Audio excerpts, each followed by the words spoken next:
हमारी श्रद्धा और विश्वास पर फल की प्राप्ति है।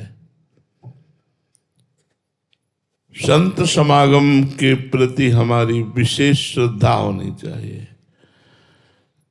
भवानी शंकरो वंदे श्रद्धा विश्वास रूपिणो याभ्याम विना न पश्यन्ति सिद्धा स्वांतः स्तमीश्वरम।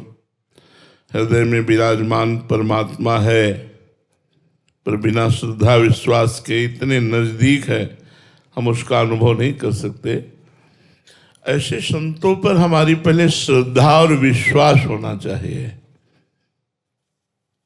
जैसे एक दोहे में कहा, संत मिलन को चालिए तज माया अभिमान, ज्यों ज्यों पग आगे बढ़े कोटिन यज्ञ समान। यदि संत मिलने के लिए हम चले और अपनी मैं और मोर तोड़ते माया इसका त्याग करके, देहाभिमान का त्याग करके अत्यंत दैन्य भाव से अहोभाग्य बनाते हुए कि आज मुझे भगवान के प्रेमी संत का दर्शन होगा, आज मेरा जीवन धन्य हो गया क्योंकि परम लाभ मिला, मुझे संत समागम मिला। उमा संत समागम शम न लाभ कछुआन। ओहो भगवान हम पर कृपा किए, अब मोहि भाव भरोस हनुमंता, बिनु हरि कृपा मिले नहीं संता। आज भगवान की विशेष हमारे ऊपर कृपा है। ऐसे भाव में भरा हुआ संत के सामने गया, साष्टांग लौट गया। ओ आज तो भगवान के ही दर्शन हो गए, आज तो मैं कृतकृत्य हो गया।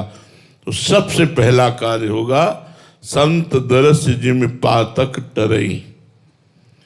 उसके किए हुए पुराने पाप भस्म होने लगेंगे। अब संत जब जिस पर प्रसन्न होते हैं तो आज्ञा और उपदेश करते हैं।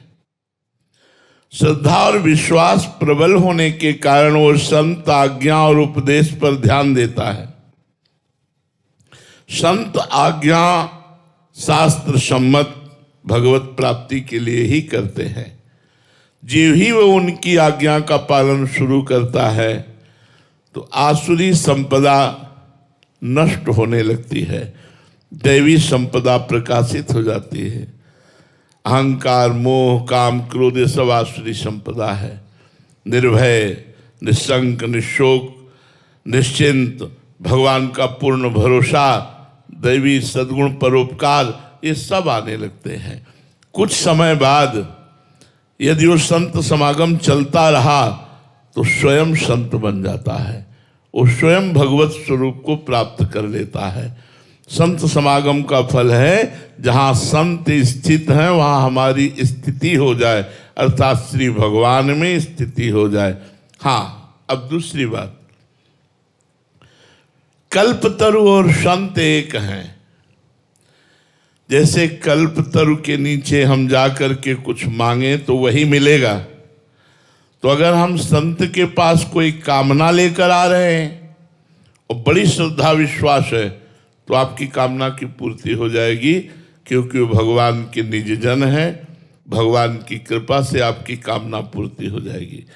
यदि निष्काम भाव से भगवत भाव से अहोभाग्य मनाकर दैन्य होकर संत समागम किया जाए तो संत समागम का सीधा फल है भगवत प्राप्ति।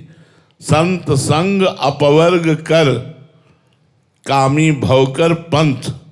कामी पुरुष का संग जैसे सीधा आवागमन चक्र में डालता है, ऐसे संत का सत्संग सीधे मोक्ष पदवी पर स्थित कर देता है। यदि हम उनकी बात पर श्रद्धा और विश्वास करके साधना प्रारंभ कर दें तो हम भी संत हो जाएंगे। वेश नहीं, स्थिति संत की आ जाएगी। दीपक जी